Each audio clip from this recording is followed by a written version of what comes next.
Salut à toutes et à tous, bienvenue dans Foot, l'émission qui commente, analyse, décortique toute l'actualité du FC Nantes. Et vous le voyez, juste devant, si on peut avoir un plan plus général, ce maillot, c'est celui de la finale de l'OM face au Milan AC en 1993. Vous l'aurez compris, une émission centrée autour de ce match face à l'Olympique de Marseille demain soir. Mais avant, 2 défaites de suite face à Caen et Saint-Etienne qui ont replongé les Canaries dans le doute à 6 journées de la fin de la saison. Y a-t-il des inquiétudes à avoir? Pourquoi flanche-t-il dans la dernière ligne droite? Eh bien, tentative de réponse dans la prochaine heure. Tout le monde l'attend, c'est le premier de ces 2 matchs de gala que la Beaujoire va accueillir d'ici la fin de saison. Avant Paris Saint-Germain, ce sera le 2 mai, début mai. Eh bien, c'est Marseille qui vient à Nantes vendredi soir pour le compte de la 33e journée du championnat de France de Ligue 1. On vous dit tout ce qu'il faut savoir sur cette rencontre. Et puis le FC Nantes et l'Olympique de Marseille, 2 clubs que notre invité connaît bien pour y avoir joué. Jean-Jacques Edli est dans Foot aujourd'hui. Avec lui, on va revenir sur l'histoire des 2 clubs et sur ses souvenirs de confrontation entre le FC Nantes et l'Olympique de Marseille. Bonjour Jean-Jacques. Bonjour. Avec lui, Karl Delplanque, recruteur pour Reading Football Club. Bonjour Olivier. Bonjour Karl. Et puis Yves Deroff, également, fidèle au poste, il a juste changé de place. Ouais, ancien joueur c'est à cause du spot, je voulais venir à ce poste-là. Ancien joueur du FC Nantes également. Salut Yves. Et puis un journaliste aujourd'hui, mais quel journaliste. Moi j'ai gardé ma place. Fidèle au poste, Étienne Kiss de Presse Océan. Salut Étienne. Salut. Allez, on commence avec vos coups de cœur, coups de gueule, c'est parti.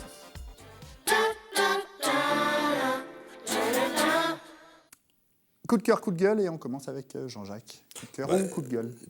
Tout simplement un coup de cœur vis-à-vis de votre émission, parce que ça m'a fait plaisir d'y venir une première fois et d'être réinvité pour ce match-là.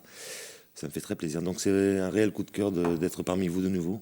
Eh bien merci Jean-Jacques, c'est un plaisir partagé. Voilà. Et le coup de gueule, c'est qu'on soit tous très inquiets de la fin de saison du FC Nantes. Ah ben on va en parler également dans la prochaine heure. Karl, coup de cœur ou coup de gueule? Coup de cœur pour la Juventus de Sainte-Anne. Vous avez froid, Karl? De Sainte-Anne. Juventus de Sainte-Anne en Guadeloupe. Non, j'ai plus de cheveux. Comme Olivier. Juventus de Sainte-Anne en Guadeloupe qui m'a accueilli la semaine dernière. Il faisait très très chaud. J'ai un peu cramé. Un club très, très attachant, avec beaucoup de jeunes joueurs à perfectionner, des entraîneurs aussi à former.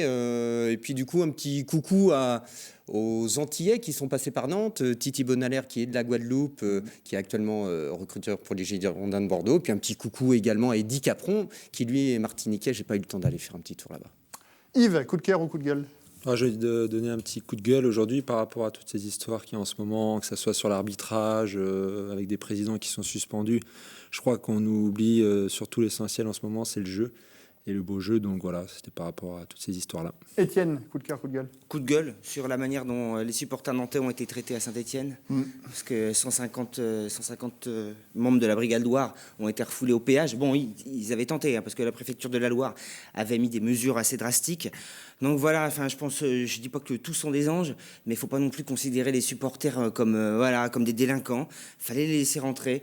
Là, d'être obligé de prendre une contre-marque, d'être obligé de prendre un bus pour se rendre dans un stade, ça va devenir n'importe quoi. Alors je veux bien qu'il y ait des mesures de sécurité, qu'il y ait des clubs qui soient entre guillemets un peu dangereux. Je vois vraiment pas comment le FC Nantes peut rentrer dans cette catégorie. Alors, il y a eu quelques supporters nantais malgré tout qui n'ont pas boycotté. Parce que c'est ce que la Brigade Loire avait demandé, de boycotter justement les règles instaurées par la préfecture de la Loire. Les joueurs, les supporters. Ah, c'est à la mode, exactement. Allez, on a souvent coutume de dire que les choses vont vite dans le football. C'est le cas pour le FC Nantes en ce moment, avec 30 points à mi-parcours. On se disait que les choses étaient plutôt bien embarquées pour l'optique du maintien. Mais depuis le début de l'année 2015, regardez ces chiffres, le FC Nantes galère. 10 points pris en 13 journées sur 39 possibles, 6 buts marqués, 16 buts encaissés, 2 victoires, 4 nuls, 7 défaites. Le FC Nantes qui reste sur 2 défaites consécutives. Ils sont 11e au classement avec 5 longueurs d'avance sur Toulouse, le 18e. Alors avant d'essayer de comprendre pourquoi les Canaries se retrouvent dans cette situation, est-ce qu'il faut s'inquiéter, messieurs, de cette situation à 6 journées de la fin? Yves? Il y a quelques temps en arrière, on avait l'impression que ça allait, qu'il y avait de l'avance. C'est vrai que maintenant, avec Toulouse qui enchaîne les victoires et puis Nantes qui cale, c'est vrai qu'il y a de quoi peut-être un peu s'inquiéter. Bon, il n'y a pas encore totalement le feu au lac parce qu'il y aura des confrontations directes, comme on l'a dit. On peut regarder d'ailleurs le classement pour se faire une idée aussi de toutes les équipes qui jouent leur maintien. Allez, on va considérer qu'entre Nice à la 10e place avec 41 points et Toulouse, 35 points, ça fait 9 équipes. Ouais, ça fait quand même du monde, donc il y a quand même du monde sur ces places-là. Donc bon, c'est peut-être la chance aussi du FC Nantes par rapport à ça. Mais c'est sûr qu'il faut quand même réagir et agir surtout pour cette fin de saison. Vous êtes inquiet, Jean-Jacques ? Moi, je suis inquiet, oui. Ouais. Inquiet parce que entre le début de saison qui a été de bonne facture et en se justifiant peut-être parce que le droit de ne pas recruter avait permis de solidifier un groupe, on s'aperçoit qu'en fin de saison, les résultats étant moins présents, on peut se poser la question de la progression de cet effectif. Donc ça m'inquiète un peu. La fin de saison n'est pas loin et il va falloir quand même, à commencer par demain soir, essayer d'engranger des points, quoi. Et Karl, Étienne ? Oui, moi aussi. Enfin, je pense que, comme disait Yves, la chance du FC Nantes, c'est qu'il y a quand même pas mal d'équipes derrière. Mais quand on regarde le calendrier, on se dit, parce qu'il manque, à mon avis, 3 ou 4 points. Mais on va les chercher où si on continue à jouer comme ça? Donc, c'est ça qui peut être inquiétant. Et c'est vrai qu'il y a une espèce de démotivation. C'est ça qui est le plus inquiétant. Chez les joueurs, on sent qu'il y a un manque de peps, quelque chose qui s'est cassé. Et en plus, on a l'impression de revoir constamment les mêmes saisons. Il y a un début de canon, et puis voilà, une décompression dès qu'arrive le printemps. On verra tout à l'heure, justement, on fera un comparatif à la même époque, l'année dernière et cette année, de voir un peu comment Nantes réagit. Les 2 dernières contre-performances, clairement, face à Caen et cette défaite de Buzyn, et puis face à Saint-Etienne, cette défaite 1-0, où Nantes n'a finalement pas été mauvais, mais il y a toujours ce problème offensif. C'est ça qui plombe, Karl, pour vous, les Canaries? Ce qui est inquiétant, c'est l'absence de projet de jeu, cette idée qu'on est sur du coup par coup, match par match, avec des options toujours défensives, toujours plus défensives, alors que j'ai l'impression que c'est le contraire qu'il faut faire. Quand on est un peu en difficulté, il n'y a pas tellement de pression au niveau des points. C'est ce que disait Lucado justement hier matin lors de la conférence de presse. On a l'impression qu'on joue pour ne pas prendre de but plutôt que pour en marquer. Et ça va à l'encontre des valeurs du FC Nantes historique. Il y a encore peu de temps, c'est le jeu vers l'avant, c'est le mouvement, c'est des courses croisées devant le but, et que ça n'empêche pas le fait qu'il faille bien récupérer le ballon pour mieux attaquer. Parce que là, quand Nantes a récupéré haut, en plus, durant la saison, ça a marché, Yves. Oui, ça a marché. Non, mais c'est sûr, je suis d'accord avec Karl. Là, il n'y a pas de projet de jeu offensif. En fin de compte, on a une bonne assise défensive. C'est pas trop mal. On l'a vu encore à Saint-Etienne. Mais après, il y a eu beaucoup de difficultés. Il n'y a aucune course, il n'y a pas de mouvement. On attend un peu l'exploit individuel. On a eu Serge Gapé au début du match qui fait une belle action, mais c'était individuel. Donc, il n'y a pas vraiment de projet de jeu offensif, quoi. Vous avez connu ça, vous, dans vos clubs respectifs, des périodes plutôt délicates et à 6 journées de la fin. On se dit que logiquement ça devrait passer, mais qu'il y a quand même que ça revient derrière. Jean-Jacques? Alors, à partir du moment où la configuration de notre jeu à l'époque était basée sur l'attaque, on avait moins de crainte. Parce qu'on avait toujours espoir de pouvoir marquer à n'importe quel moment. Quand on est basé sur un système défensif, et qu'on encaisse quand même des buts, je crois que vous avez dit 16 buts encaissés. 16 buts encaissés depuis début janvier, ouais. Et 6 buts marqués. Donc si on est en difficulté dans les 2 zones, les 2 parties de jeu à ce propos, ouais, entre ne pas prendre de but et pas pouvoir en marquer, ça devient compliqué, quoi. Comment on explique cette baisse de régime finalement? Parce que ce FC Nantes, comme la saison passée et jusqu'à la trêve, nous a régalé, il faut être clair. On a vu des beaux matchs, il y avait du jeu, il y avait des buts, il y avait de l'envie. C'est quoi? C'est une décompression? Peut-être que l'équipe était en sur-régime plutôt. Il faut peut-être l'envisager de cette manière-là. Moi, j'ai bien aimé quand tout à l'heure tu as dit que le club avait le droit de ne pas recruter. Une version très positive, alors que c'est une véritable interdiction de recruter. On fait avec ce qu'il y a. C'était pas plus mal peut-être par rapport à la cohésion de groupe. Finalement. C'était peut-être une aubaine, mais à un moment, on arrive à ses limites parce que potentiellement les joueurs sont... J'ai beaucoup de respect pour tous ces joueurs, ils jouent en Ligue 1, parfait, mais potentiellement, ce sont des joueurs moyens de Ligue 1, voire certains des joueurs plutôt avec profil Ligue 2. C'est, je trouve, extraordinaire ce qui a été effectué par le coach Ders avec ces joueurs-là. Mais à un moment, sur la durée, on envisage toutes les failles, à moins de s'appuyer sur un collectif hors norme, avec des relations de jeu extraordinaires, ce qui n'est pas forcément le cas. Yves, plus on perd, plus on s'enfonce mentalement aussi. Et c'est peut-être un peu le cas des Nantais à l'heure actuelle. Michel Derzakarian dit que la défaite face à Caen a mis un véritable coup sur la tête de ses joueurs, mais du staff aussi. Ouais, c'est jamais évident qu'on est dans cette situation. Maintenant, même quand on est en haut de l'affiche, il faut toujours se reconcentrer. Mentalement, c'est compliqué parce que tout le monde veut battre les premiers. Donc là, dans cette situation-là, moi, je l'ai connu aussi un peu dans ma carrière. C'est compliqué. Il faut toujours se remettre en question, il faut pas lâcher, et c'est vrai que c'est des périodes difficiles, quoi. Comment on fait pour reprendre pied, justement ? Le salut nantais, il peut passer par quoi sur ces 6 derniers matchs ? Même si on le rappelle, faut pas verser dans le catastrophisme. Les Nantais ont encore 40 points et 5 points d'avance sur Toulouse. Le fait que ce soit des matchs de gala, tout simplement. Ouais. Là, du coup, la motivation qui semblait être perdue, quand vous jouez Marseille, quand vous jouez Paris, normalement, devant un stade plein, il doit y avoir la motivation nécessaire pour au moins accrocher un point. Voilà, un point contre Marseille, un point contre Paris, je pense que c'est dans les cordes du FC Nantes. Mais encore faut-il le faire. Alors regardez, la saison dernière, les Canaries, à la même période, ils avaient pris 11 points entre la 20e et la 32e journée. Ils avaient 26 points à la trêve. Et après 32 journées, le FC Nantes était 15e avec 37 points, 8 points d'avance sur le 18e, le premier relégable qui était Valenciennes à l'époque. Sur les 6 derniers matchs, ils ont pris 9 points lors des 6 dernières journées. Est-ce qu'on est dans la même configuration pour vous, Jean-Jacques ? J'aurais du mal à répondre concrètement à la place de Zers à ce propos, mais il va falloir quand même qu'il sache que pour gagner des matchs, il va falloir avoir un peu plus d'allant vers l'attaque.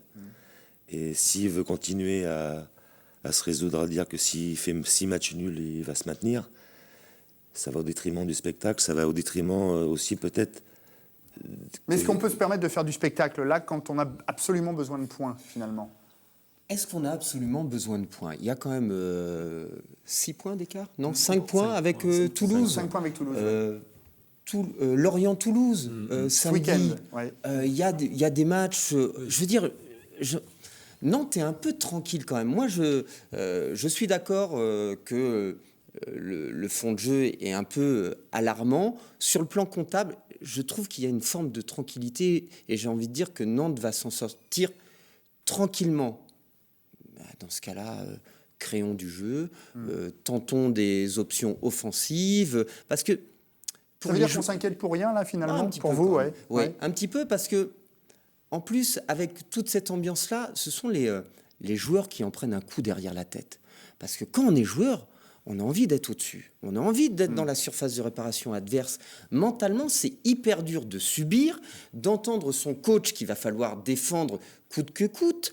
Mais bien défendre, c'est avoir le ballon devant la surface de réparation adverse. C'est la meilleure des façons de ne pas se prendre de but. Si le ballon adverse est à 20 mètres de notre but, oui, il va y avoir des tirs, oui, il va y avoir des exploits individuels. Si le ballon il est à 80 mètres de notre but, il y a quand même plus de chances de ne pas se prendre un but, quoi. Nantes le faisait bien en début de saison, ça. Ça veut dire aussi qu'il y a un petit problème physique. Est-ce que ça peut jouer en arrivant en fin de saison ? Les organismes sont fatigués. On voit, même dans les autres équipes, beaucoup de joueurs se claquent, tout simplement, avec l'accumulation des matchs, Yves. Oui, il y a des blessés comme dans chaque club. Après, c'est vrai qu'ils ont eu ce problème de recrutement, donc peut-être que l'effectif n'est pas assez large pour pouvoir compenser de temps à autre des joueurs importants. Maintenant, je suis d'accord avec Karl et Étienne, il y a des matchs de gala qui arrivent. Je crois que la meilleure façon, c'est de jouer, de se libérer. Il va y avoir un beau spectacle quand on est joueur de foot, c'est ce qu'on attend, des stades pleins, de jouer contre des grandes équipes comme Marseille. Enfin, c'est fabuleux. Donc je crois que là, il faut vraiment se relâcher, essayer de retrouver les fondamentaux, voilà, essayer d'aller vers l'avant.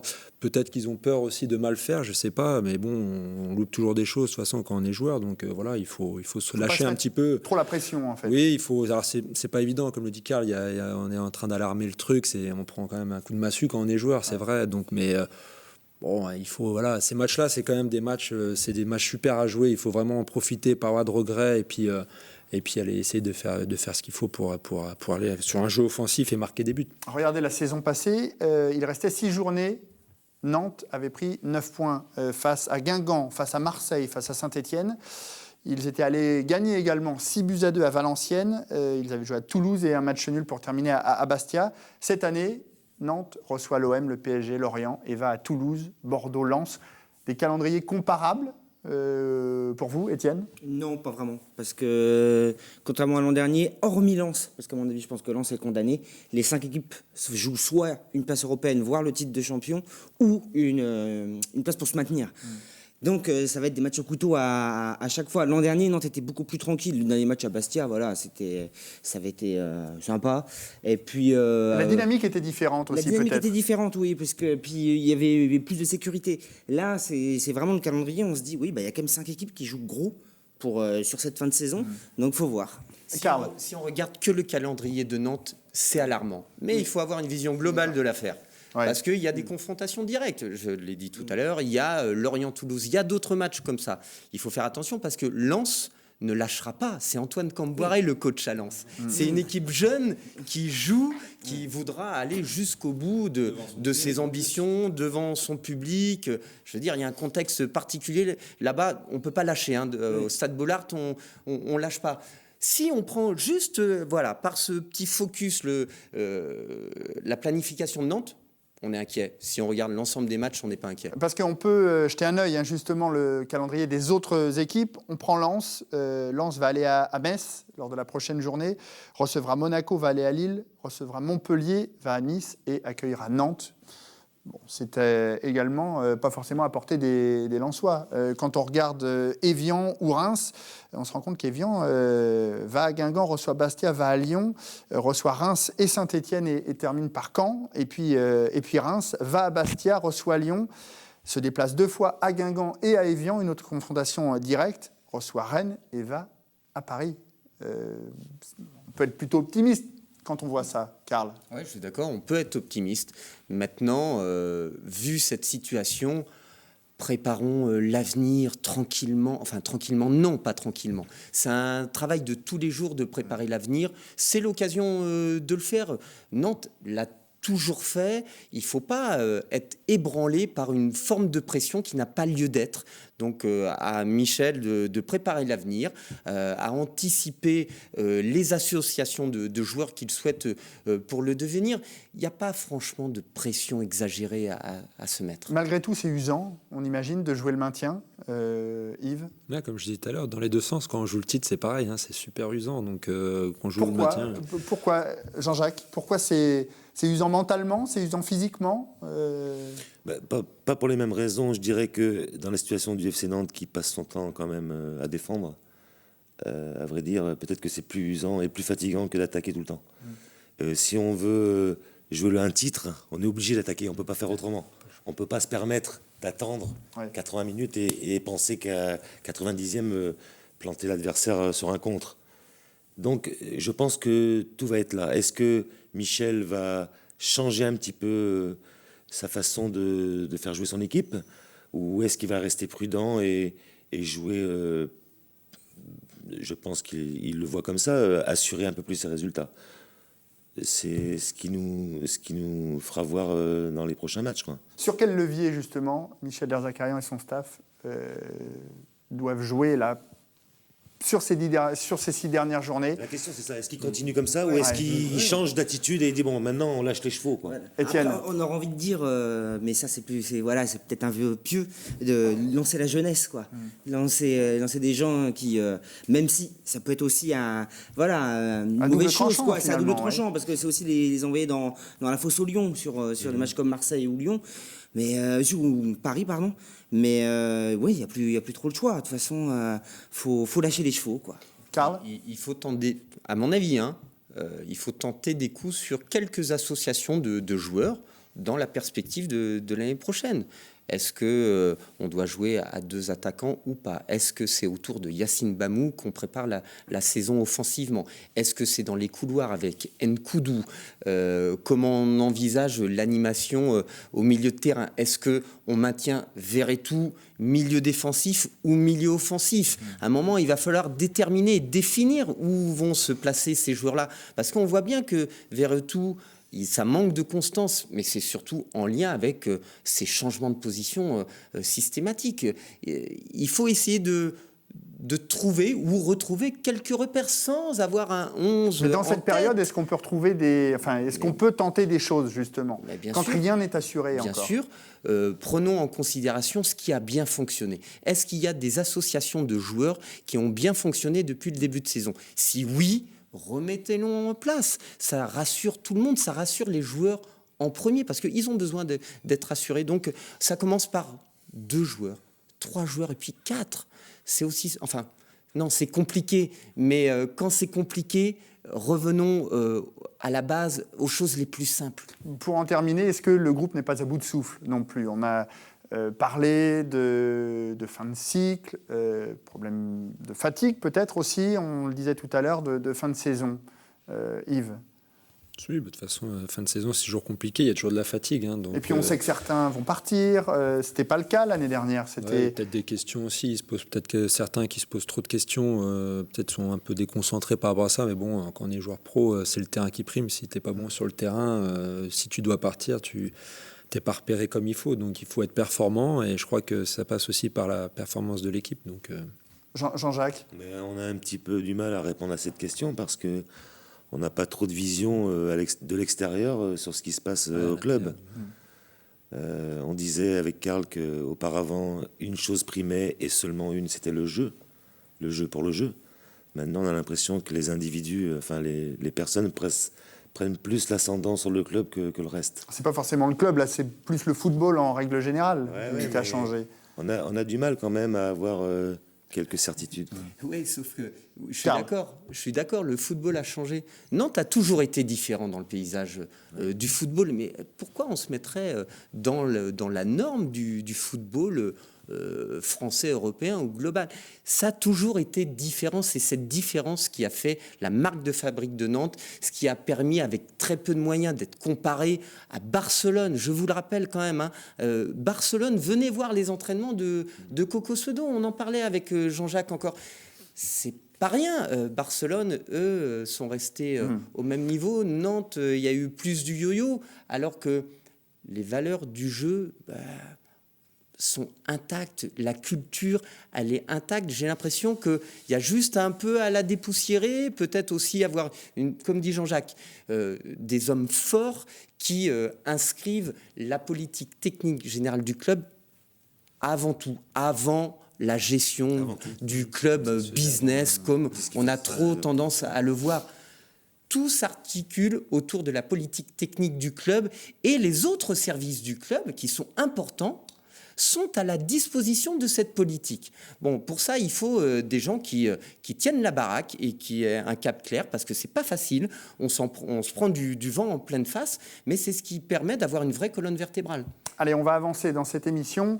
Alors, on l'a dit, le prochain rendez-vous, et non des moindres, pour les Canaries, c'est demain soir face à l'Olympique de Marseille. Mais avant, je voudrais qu'on revienne sur l'histoire des Nantes-Marseille ou des Marseille-Nantes, et indirectement vos histoires, Yves et Jean-Jacques.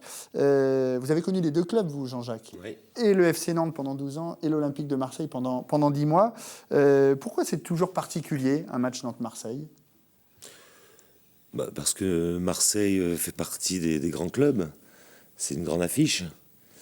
Et d'ailleurs, c'était bien de pouvoir confronter le jeu à la nantaise. J'y tiens à cette phrase, moi. À l'inverse de certains, le jeu à la nantaise, c'était vraiment ce qui se faisait de mieux dans le football français. De rencontrer un club comme Marseille qui avait d'autres arguments et une autre façon d'aborder les matchs, c'est toujours des confrontations assez spectaculaires. Mais bon, je me rappelle quand même avoir pris quelques volets à Marseille, mais aussi d'avoir gagné contre l'OM à Nantes. Donc on avait quand même une suprématie dans le jeu qui nous permettait de battre ces équipes-là à domicile. Yves, c'est la même chose? Vous en gardez des... Bon, on y reviendra tout à l'heure, un souvenir particulier. Encore les broches, là. Mais c'était particulier de jouer Marseille. Oui, comme l'a dit Jean-Jacques, Marseille, ça reste quand même un très grand club. Nous, on a connu aussi la Champions League, la victoire en Champions League en tant que jeune, on avait vu ça à la télé, donc ça reste un grand club du territoire et même d'Europe, donc c'est toujours impressionnant. Puis le Vélodrome, c'est quand même quelque chose de fabuleux, donc voilà, cette ambiance et ces supporters, et puis voilà, donc c'est vrai qu'on arrivait à l'OSC Nantes avec notre argument principal, le jeu. C'est vrai qu'on arrivait souvent à sortir des gros matchs par rapport à ça. Et puis voilà, donc non, oui, c'est quand même des bons souvenirs, c'est des beaux moments. Ça a toujours été deux clubs, Étienne, finalement incontournables dans le paysage Oui, bien sûr. sportif. Puis moi, j'ai un souvenir particulier parce que le premier match que j'ai vu à la Beaujoire, c'était à Nantes-Marseille. C'était le moment où Deschamps avait changé de club et il revenait pour la première fois. Donc j'ai un souvenir aussi particulier avec Marseille. Mais oui, ils sont incontournables. D'ailleurs, quand on fait des enquêtes d'opinion, on voit que parmi les clubs plus populaires, avec Saint-Etienne, c'est Nantes et Marseille qui arrivent en tête. Donc oui, ça reste une affiche. Et d'ailleurs, le public s'y trompe pas. Ils sont 35 000 demain. C'est parce que ça veut dire quelque chose. Qu'est-ce qui les différenciait finalement ? On parle du jeu à Nantes, mais il y avait du jeu à Marseille aussi, Karl. C'est plus basé sur des individualités, Marseille, et aussi de l'engagement, du dépassement de soi. C'est peut-être aussi sociologiquement ville portuaire avec beaucoup d'immigration. Donc souvent les clubs reflètent la vie d'une ville. Donc là, il faut tout donner quand tu es à Marseille.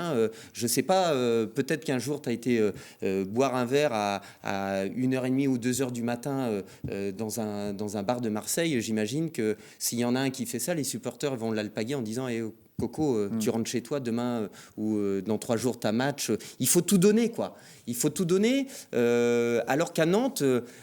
on dépend les uns des autres. On est fort ensemble. Ce qui n'est pas ce qui est le plus important, ce ne sont pas les individualités, ce sont les relations entre les deux joueurs. C'est ça la richesse de Nantes, c'est la richesse de la relation. Alors qu'à Marseille, c'était la richesse de l'individu. Mais Jean-Jacques, quand vous êtes allé, on reparlera des circonstances qui vous ont fait atterrir à Marseille, mais quand vous y êtes allé, vous n'étiez pas non plus, vous étiez plus un porteur d'eau qu'une vraie star finalement. Comment on fait pour se fondre aux côtés des voleurs, des boxiches, Bon, d'abord, dans le comportement individuel, être une star, il faut vouloir l'être. On peut rester tout à fait normal. Après, il y a les médias qui peuvent enflammer tout ça. Pour revenir un petit peu entre Marseille et Nantes, à Marseille, qu'importe le contenu, pourvu qu'il y ait l'ivresse. Qu'à Nantes, non. La manière était aussi importante, sinon plus, que le résultat. C'était quand même assez exceptionnel de pouvoir jouer au plus haut niveau et de se permettre de jouer sur ces valeurs-là. Donc voilà, c'est ça, la première grande différence, elle est là. Ce qui aussi peut faire amener plein de déviances qui n'ont plus rien à voir avec le jeu, du coup. Mais c'est ça, c'est le Sud, c'est Marseille. Nantes, c'était pas ça. C'était toute la fierté et tout l'aspect technique des choses, ce que le jeu pouvait déverser sur l'adversaire. Et c'est vrai que des fois, la manière l'emportait sur le résultat. Est-ce que quand vous étiez à Nantes, Marseille vous faisait rêver avant de partir là-bas ? Rêver, pas spécialement, mais si j'ai voulu y aller, moi, c'est parce que je sentais que c'était le club qui pouvait décrocher ce titre suprême de champion d'Europe. Comment on passe de Nantes à Marseille, justement, quand on s'appelle Jean-Jacques Edli, qu'on est en 1992, que Marseille est en train d'exploser dans le paysage du football français et surtout européen ?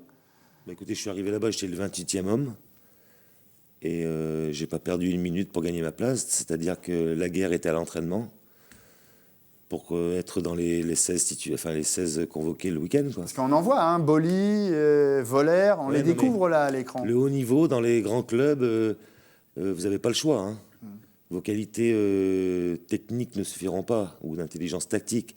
Il faut que le mental et le physique fassent sa place. Et il a fallu que je le fasse. Ça en dit long, ton discours, parce que quand tu parles de Nantes, tu dis le jeu, et quand tu parles de Marseille, tu dis la guerre. Ah oui. Voilà, ça en dit vraiment long sur les deux spécificités qui sont acceptables louables, pour bien sûr, les deux. bien Alors sûr. moi je dirais pas guerre, mais le combat, l'engagement. Mais voilà, on voit bien toute la différence de philosophie et d'approche du football. Vous êtes surpris d'ailleurs qu'un club comme l'OM s'intéresse à vous au moment où vous connaissez l'intérêt de l'OM pour vous, justement? J'avais été prévenu l'année d'avant par Didier Deschamps que l'OM s'intéressait à moi lors de ce fameux match FC Nantes-OM pour différentes raisons. Donc je savais déjà. Je savais, je vous le répète, je savais et je pensais que c'était le club qui pouvait décrocher ce titre. Et moi ayant... Vous avez eu des choix à faire ou c'était avec l'OM? Non, le premier ça a été Lyon avant la trêve. Je me suis blessé après l'adducteur. Après est venu Paris. Après est venu Monaco. Et Marseille m'a appelé pendant que j'étais blessé. Donc j'ai vraiment été agréablement surpris. Et c'est vrai que mon ambition, qui était un petit peu démesurée, même trop à mon goût maintenant, je le dis maintenant, m'a pas fait hésiter un instant, quoi. Alors, à l'époque, il y avait des vrais liens entre Nantes et l'Olympique de Marseille, comme c'est le cas entre Lorient et Marseille à l'heure actuelle, avec beaucoup de joueurs qui vont d'un club à l'autre. Deschamps, De Sailly, Patrice Hérault, qui avait fait le chemin inverse, vous, mais on pense également plus tard à Claude Makélélé, à Reynald Pedros. Nantes, c'était l'antichambre un peu de l'Olympique de Marseille, Yves? Vu tous ces noms-là qui ont été transférés, c'est sûr que oui, on peut peut-être dire ça, mais non, je sais pas, peut-être une coïncidence aussi, je sais pas. Il y avait peut-être des rapports entre les deux clubs, je ne connais pas toute l'histoire de C'est à un ce moment-là. tremplin à l'international, Marseille, à cette époque. C'est vraiment le tremplin. L'époque, elle est assez grande, parce que c'est sur toutes les années 90 quasiment. Ouais, mais Marseille a a été longuement au devant de la scène par rapport à la Coupe d'Europe, tout simplement. Donc c'était Nantes. C'était pas tous les ans la Coupe d'Europe, c'était une année sur 2 ou sur 3. À Marseille, il y avait une forme de certitude concernant la Coupe d'Europe et évidemment, ça attire les joueurs. Et Marseille était considéré comme un tremplin, évidemment. Alors Yves, les Nantes-Marseille, pour vous, on le disait tout à l'heure, ça reste une cassure au sens propre comme au sens figuré. Le 25 mai 99, un tacle de Patrick Blondeau. Dernier match de la saison, fracture tibia-péroné. Quel souvenir vous gardez de cette rencontre en particulier, et puis des autres, plus globalement, de ces rencontres face à Marseille? C'est vrai que dans la même année, j'ai connu le premier match de la saison, c'était à Marseille, au Vélodrome, et j'avais eu ma première entrée en jeu, donc pour ma première année en pro, donc ça reste un grand souvenir. Et c'est vrai que ça fait partie des souvenirs d'une carrière aussi, cette blessure que j'ai eue sur ce dernier match. Ce qui m'a le plus touché, c'est que le lendemain, j'étais sélectionné en équipe de France Espoir, donc c'était ma première sélection. Donc c'est vrai que sur ce coup-là, il y a un peu de déception, un peu de découragement, parce que c'était l'époque des Henry, tout ça. On se dit toujours, tiens, si j'avais été, ça a mis quand même un frein à ma carrière. Maintenant, avec le recul, derrière ça, en tout cas, les jours qui ont suivi, j'ai tout de suite positivé et j'étais concentré sur le fait de revenir au plus vite pour jouer, quoi. Donc ça fait partie de la carrière. Malheureusement, c'est comme ça. Mais bon, j'ai réussi quand même à bien rebondir et aller plus loin. Donc mais ça reste des souvenirs, c'est sûr, dans une carrière. Quels sont vos souvenirs, vous, Étienne, de Nantes-Marseille? Vous parliez du premier match à la Beaujoire, mais il y en a d'autres qui reviennent en mémoire? Oui, moi j'ai le souvenir d'une frappe de Rémi Maréval, absolument incroyable, qui arrive dans le but de Mandanda. Et ça devait être en 2008. Voilà. Oui. Ça, c'est mon principal souvenir de Nantes-Marseille. Regardez, on l'a d'ailleurs. Si en régie, on peut essayer de nous la caler. Ce but de Rémi Maréval, un but, c'était lors d'un Nantes-Marseille, un but partout. Une frappe absolument dantesque. On la retrouvera. Et puis le premier match de Georgéo aussi, parce que le 10 vient de se faire licencier, et il met Vincent Briand et Patrick Norbert, Guillaume Norbert, qui marque aussi, juste pour peut-être son dernier but d'ailleurs sous les couleurs du FC Nantes. Certainement. Les meilleurs souvenirs, Jean-Jacques, ils sont à Nantes ou à Marseille? À Nantes. Ouais, clairement. Sans aucun doute. C'est pas parce que il y a eu ce titre de champion d'Europe que les souvenirs les plus profonds, en tous les cas sentimentalement, je ne mélange pas les deux clubs. Mais vous me disiez tout à l'heure, je suis resté 10 mois à Marseille, mais j'ai vécu autant, voire plus de choses qu'en 12 ans à Nantes. Oui, je le dis un petit peu sur le ton de la rigolade, même si ça n'a pas été tout le temps joyeux. Oui, c'est passé beaucoup de choses en 10 mois. Et ce qui m'a manqué un peu avec Nantes et mes coéquipiers, c'est d'avoir des titres. On n'était jamais trop loin, mais on n'avait pas réussi. Après, j'ai été vraiment enthousiaste quand j'ai vu ce champion de France 95 qui a tellement donné une fierté, même si j'étais plus là, quoi. C'était exceptionnel. J'étais fier de mes jeunes anciens coéquipiers, quoi. Est-ce que Marseille peut redevenir le club qu'il a été à votre époque, à l'époque de la Coupe d'Europe, de la victoire en Coupe d'Europe, à l'époque de ce maillot? Mais je pense que Marseille, au fond de lui-même, que ce soit les supporters, les habitants, les joueurs, les dirigeants, pour eux, il n'y a aucune différence. Pas parce qu'ils ne se retrouvent pas en phase finale ou qu'ils ne soient pas qualifiés en Coupe d'Europe que quelque chose change dans leur intention. Marseille a une force incroyable, c'est qu'il ne doute jamais. Il pense toujours qu'il va gagner la Coupe d'Europe tous les ans. Bon, c'est sûr qu'il faut se qualifier. Ils l'ont fait une fois en 93, on revoit les images. Hein. Non, Marseille a ça en lui. Marseille a cette furie à l'intérieur de tous les gens de là-bas, quoi. Il doute jamais. Il doute jamais. C'est ce qui fait une grande force dans ce club. Quand vous revoyez ces images-là, vous avez des frissons quand même un peu ou... Oui, toujours. Encore plus quand je revois mes anciens coéquipiers de l'OM. Mais pour répondre aussi un peu plus longuement à votre question, j'ai plus de rapports avec les anciens Nantais qui n'étaient pas forcément sur le terrain avec moi, mais de jeunes catégories à l'époque, actuellement, que des anciens Marseillais avec lesquels j'ai passé 10 mois. Donc, mais vous savez, quand on a eu la chance de participer à l'évolution, en tous les cas, fait partie de l'histoire du FC Nantes, on est vraiment imprégné de ce jeu, encore une fois, qui vous a tant donné et vous avez pris un tel pied. Donc quand le plaisir est poussé à l'extrême, comme ça a été le cas à Nantes, vous en gardez vraiment toutes les essences, quoi. Moi, ça me quitte jamais. Demain soir, vous serez donc supporter nantais, clairement, et pas marseillais. Je serai supporter nantais. Alors, on se prépare bien évidemment à ce match de gala en tribune, hein, puisqu'on attend plus de 35 000 spectateurs. Ça devrait d'ailleurs être le record de la saison, hein, puisque le dernier record remonte à la venue de Saint-Étienne en octobre dernier. Il y avait eu 32 000 spectateurs, mais aussi sur le terrain.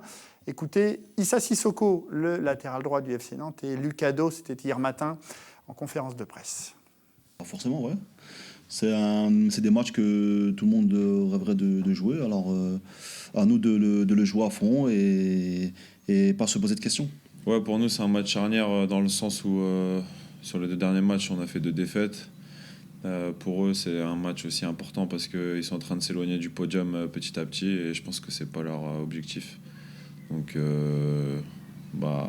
toutes les raisons sont là pour que ça soit un bon match. Alors, pour préparer ce choc, hein, les Canaris se sont entraînés à huis clos ce matin. C'est important, justement, avant ce genre de confrontation, de se retrouver, et surtout dans la situation actuelle, de se retrouver entre joueurs, entre staff. Jean-Jacques? Je sais pas.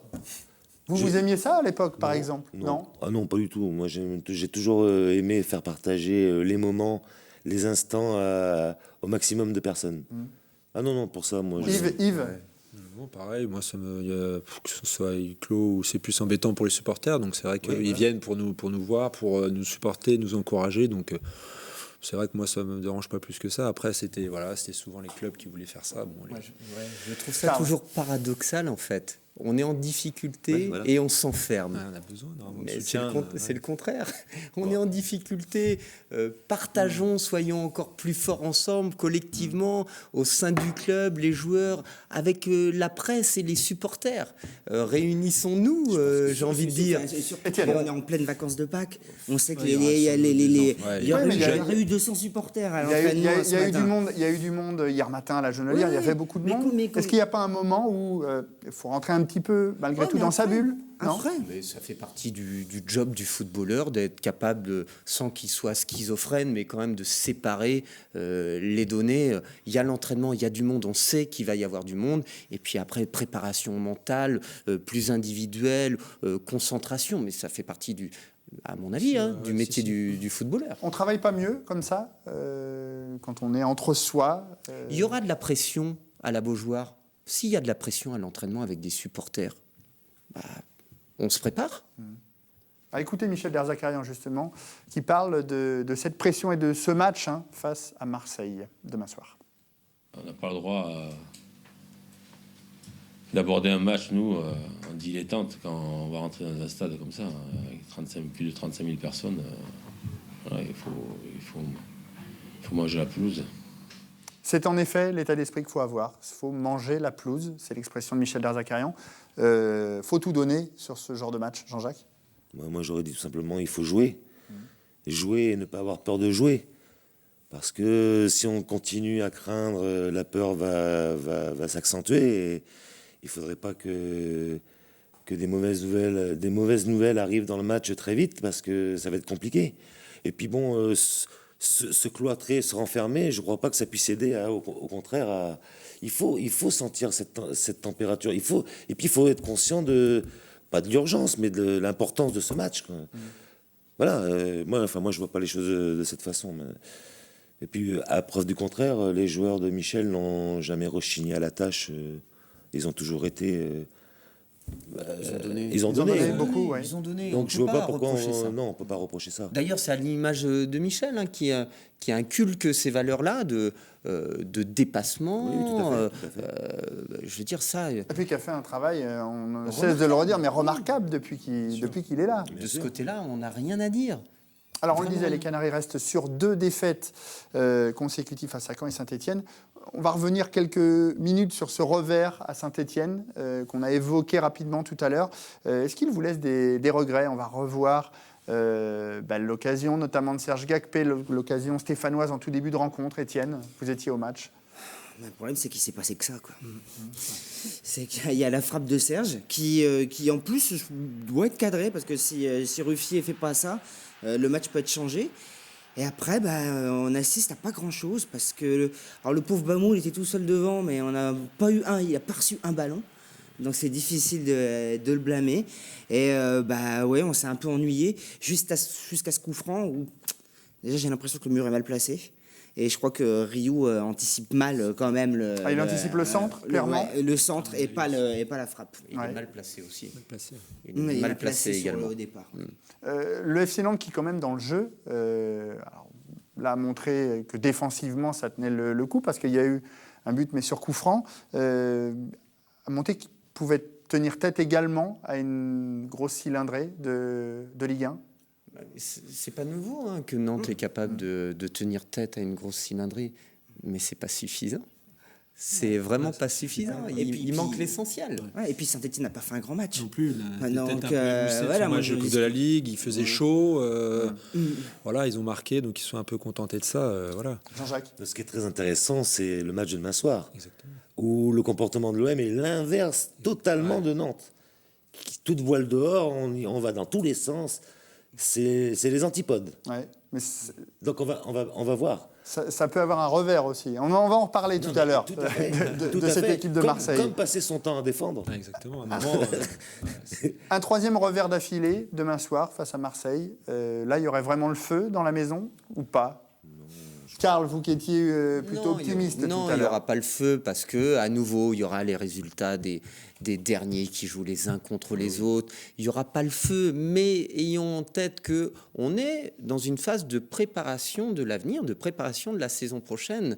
Alors oui, il y a le résultat immédiat, mais si on se colle le nez sur le résultat immédiat, on a du mal à avancer. Il faut que les joueurs puissent se projeter. Il faut que les supporters puissent se projeter. Il faut que le club aille de l'avant et ne voit pas le coup par coup. Ça, c'est mon avis perso. Je veux bien qu'on défende autre chose et qu'il y ait des arguments pour contrer mon idée. Mais quand même, mathématiquement, on peut être tranquille. On sait qu'on va pouvoir recruter l'année prochaine. J'imagine que le président, l'entraîneur ont déjà plein d'idées sur les joueurs qu'ils vont conserver, sur les joueurs qui vont partir. Donc on peut déjà travailler, on doit déjà travailler autour de ça, même si les matchs sont importants. Alors en face, c'est l'Olympique de Marseille, un club qu'on ne présente plus, même si on l'a fait dans les grandes largeurs là, depuis quelques minutes. Au classement, ils sont 4e, regardez, avec 57 points, qui restent également sur 2 revers, face au Paris Saint-Germain et face à Bordeaux. Ça vous surprend de voir cette équipe marseillaise ? Alors, on va parler du jeu proposé, mais qui est en train de s'écrouler, là, concrètement, Yves. Surprenant, non, je ne sais pas. Voilà, ils sont sur 2 défaites, alors que les autres sont sur une belle cadence. Bon, ils ne sont pas trop encore largués, donc c'est pour ça que j'ai envie de dire, demain, ils vont vraiment venir pour jouer, pour gagner le match, parce que justement, ils ont aussi à cœur, je pense, de récupérer les points qu'ils ont perdus sur les 2 derniers matchs. Maintenant, il n'y a pas trop de recul, ils sont encore dans la course, quoi. La vraie pression, Étienne, elle est sur Marseille ou sur Nantes demain soir ? Sur Marseille, clairement sur Marseille. Alors après, il faudra se poser la question de savoir est-ce que la méthode Bielsa a passé limite, voilà, est-ce qu'il y a eu trop de débauche d'énergie pour qu'aujourd'hui il y ait ce petit coup de mou. Mais oui, l'objectif de Marseille, c'est de décrocher cette 3e place. Et là, quand on voit les dynamiques, c'est clairement Monaco qui est au-dessus. Même si eux ont la Ligue des Champions et pas l'OM, là, pour Marseille, je pense qu'ils se remettraient difficilement de repartir en Ligue Europa. Parce qu'il y a un manque à gagner financier qui est de l'ordre de 30 millions d'euros. C'est à peu près ça, c'est énorme. La pression, elle est sur Marseille, elle est sur les arbitres également. Ouais. Donc il y a différents enjeux, et puis la pression, elle est financière, bien évidemment, parce que c'est pas la même chose. Mais même pour la Coupe d'Europe, pour la Champions League, il y a des différences financières, mais quand tu es de la 10e à la 9e ou à la 11e... C'est la même chose. Nantes aussi a joué, à gagner de l'argent. Il faut prendre ces considérations économiques, et bien évidemment. L'OM peut être le grand perdant de cette saison, cette équipe qui a été sur le podium jusqu'à la dernière journée, toute la saison, et puis là, qui est en train de s'écrouler. Mais est-ce qu'on attendait l'OM à cette place-là ? Moi, je pense plutôt qu'elle a surpris. Ouais. La méthode Bielsa a fait découvrir un autre genre de football dont on avait... Ça vous aurait plu, messieurs, d'être entraîné par un entraîneur comme Bielsa, ou pas ? Yves ? Bah oui, pourquoi pas. Après, beaucoup de jeux pour ceux qui débarquent. Au moins découvrir, j'imagine. Voilà, découvrir. Après, c'est toujours intéressant. On cultive tous les entraîneurs qu'on peut avoir, on cultive le bon et le moins bon qu'ils peuvent nous apporter, donc c'est toujours intéressant. Jean-Jacques, ça y est... Là, du coup, on pourrait comprendre que les Marseillais soient fatigués, vu ce qu'ils donnent dans la conception du jeu de Bielsa.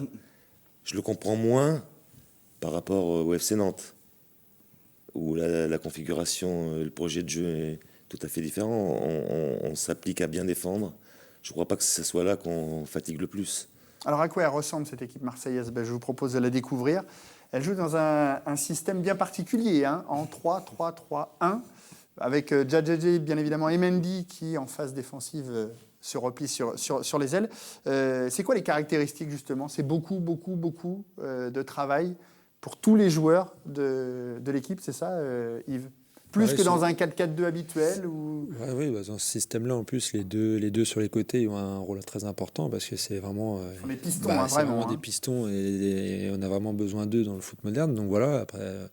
Non, c'est vrai que c'est une débauche d'énergie énorme pour Marseille dans ce dispositif-là et puis ce que leur demande Bielsa. Donc... Non, c'est quand même intéressant. Enfin, moi, j'ai joué comme ça à Strasbourg. J'étais dans le rôle de piston. Moi, j'adorais. Parce que c'est fabuleux. Ouais, c'est un projet de jeu. Karl. C'est un projet de jeu ambitieux, mais c'est ce qui fait rêver aussi. Les joueurs, les supporters, on sait qu'on va tenter. Mais ça colle bien à ce que disait Jean-Jacques, à une ville comme Marseille. Est-ce que ça collerait à Nantes ? Mais ça colle aussi à Nantes. Oui, ça colle à Nantes. Ça pourrait le faire aussi. Ça joue vers l'avant. Il y a de la débauche d'énergie. Il y a des systèmes de compensation qu'il faut vraiment. Il faut vraiment être hyper au point. Il faut donner un maximum d'énergie. C'est ambitieux. Vous savez, quand on est ambitieux, eh bien, les supporters, ils acceptent de se prendre des défaites, des claques. On a tenté, on a donné le maximum. On n'a pas réussi, c'est pas grave, mais au moins on s'est donné tous les moyens d'un jeu offensif ambitieux. C'est comme lorsqu'on lance les jeunes joueurs, on prend des risques, on prend des paris. Eh bien, on est beaucoup plus indulgent avec eux. Des fois, c'est cette petite folie-là qu'on aimerait avoir avec Nantes. Alors demain soir, la chance nantaise, l'infime chance nantaise, c'est que cet homme, regardez, Dimitri Payet ne sera pas là puisqu'il est suspendu, le maître à jouer de cette équipe marseillaise. Quelle progression finalement depuis le FC Nantes pour Dimitri Payet, Jean-Jacques? Non, moi je l'ai toujours vu comme ça, perçu comme ça. Ouais, il a pris en masse musculaire quand même. Où on a plus de mal à le faire évoluer, c'est mentalement. C'est ce qui lui manque pour devenir un très grand joueur? Je pense que Bielsa va lui amener beaucoup, mais il a encore du chemin à faire. Il est en équipe de France, il a un club qui lui fait confiance, il a un entraîneur qui lui donne les clés du camion, comme on dit. Je pense qu'il va prendre de plus en plus de poids, mais moi j'ai un petit doute sur sa capacité mentalement à évoluer. Alors l'OM, c'est Payet, mais c'est également cet homme, André-Pierre Gignac, deuxième meilleur buteur avec 18 réalisations. Clairement, c'est le danger numéro 1 pour Nantes, Étienne. Oui, alors après je ne sais pas comment ils vont faire, si ça sera du marquage individuel ou en zone, mais ouais, c'est un bon test en tous les cas pour la défense centrale nantaise. Viscarando soit très attentif parce que c'est un peu comme Ibrahimovic, c'est-à-dire qu'il peut disparaître du match et tout d'un coup surgir de nulle part. Donc ouais, ça sera un bon test, mais un bon test aussi auparavant pour la récupération parce qu'il faudra aussi bien bloquer les ballons pour justement qu'ils n'arrivent pas jusqu'à lui. Comment on défend sur ce genre de joueur, Yves? Vous, l'ancien défenseur. Il faut être déjà très concentré parce que, comme l'a dit Étienne, c'est vrai que c'est des joueurs qui sont capables d'être effacés pendant une dizaine de minutes, par exemple, et puis être là au bon moment, au bon endroit pour marquer, parce qu'ils sont très adroits. Donc c'est beaucoup de concentration, beaucoup de communication entre les deux. Là, ça sera entre les deux centraux. Voilà, c'est déjà les choses les plus importantes. Allez, 40 petites secondes dans l'émission, ça passe trop vite. Regardez ce que ça donne l'OM à l'extérieur. 5e avec 22 points en 16 matchs, 6 victoires, 4 nuls et 6 défaites. 30 buts marqués, 19 par contre buts encaissés, je vais y arriver. 10 buts inscrits lors des 3 derniers déplacements. Et puis les confrontations entre Nantes et Marseille à la Beaujoire ou à Sopin, ça donne quoi? 15 victoires en faveur de Nantes, 13 nuls, 9 victoires marseillaises, 54 buts et 39 buts pour l'OM. La dernière victoire, c'était en 2000-2001, un but de Dimitri Payet et de Guillaume Norbert. C'est déjà la fin. On n'est pas impatient de découvrir ce match entre Nantes et Marseille demain soir. Merci à tous les quatre, en tous les cas, d'être passés sur le plateau de Foot. Et merci également à Eric, Annabelle, Glenn, Dany et JB. Jeudi prochain, c'est Julien Herpin que vous retrouvez à cette même place. Et comme invité, Issa Sissoko. Et puis lundi, Nantes-Marseille à revivre, bien évidemment, sur l'antenne de Télé Nantes à partir de 19h. Je serai en compagnie de Denis Renaud. Passez une excellente fin de semaine. Moi, je prends une petite semaine de vacances, ça va faire du bien. Allez, salut.